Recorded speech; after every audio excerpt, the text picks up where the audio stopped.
அனைவருக்கும் வணக்கம். நான் உங்கள் அஸ்ட்ரோ ஆசியா. ஒரு கிரகம் வர்க்கோத்தமம் ஆனால் என்ன பலன் அப்படின்னு சொல்லி பார்க்க போகிறோம். ஒரு கிரகம் உங்கள் ஜாதகத்தில் அது சூரியனோ செவ்வாயோ சந்திரனோ எந்த கிரகமாக வேணால் இருக்கட்டும், 6, 8, 12ஆம் அதிபதிகளாகவும் இருக்கட்டும், திதி சூன்யாதிபதியாகவும் இருந்தாலும் பரவாயில்லை, அவர் பாதகாதிபதியாகவே இருந்தாலும் பரவாயில்லை. ஆனால் அந்த கிரகம் வர்க்கோத்தமம் அடைந்து விட்டால் ஒரு நாள், என்னைக்காவது ஒரு நாள் உங்களுக்கு வெற்றி நிச்சயம் உண்டு. அந்த கிரகம் சார்ந்த ஒரு விஷயத்தை நீங்கள் அடைஞ்சே தருவீங்க. முதல்ல ஒரு கிரகம், அந்த கிரகம் ஒரு தோல்வியை கொடுத்து பின் மிகப்பெரிய வெற்றியை கொடுக்கும்.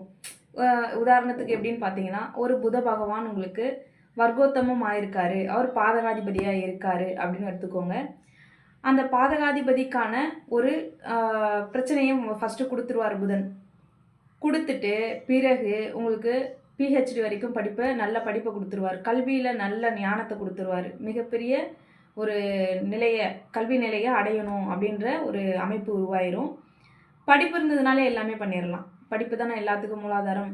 ஸோ நிறைந்த கல்வியை கொடுத்துட்டாலே நிறைந்த செல்வமும் சேர்ந்துடும். ஓகேங்களா? ஸோ ஒரு கிரகம் வர்க்கோத்தமம் அடைந்து விட்டால், அவங்க பாதகாதிபதியாக இருக்காங்க, பாதகாதிபதி வர்க்கோத்தமம் அடைந்துட்டாரே, அவர் பிரச்சனையை மட்டும்தான் கொடுப்பாரா அப்படின்லாம் பயப்பட வேணாம். முதலில் ஒரு தடையை கொடுத்து மிகப்பெரிய வெற்றியை கட்டாயம் கொடுத்தே தருவார். ஓகேங்களா?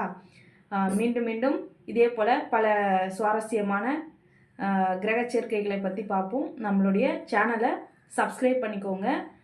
தொடர்ந்து லைக் பண்ணுங்கள், ஷேர் பண்ணுங்கள். நன்றி, வணக்கம்.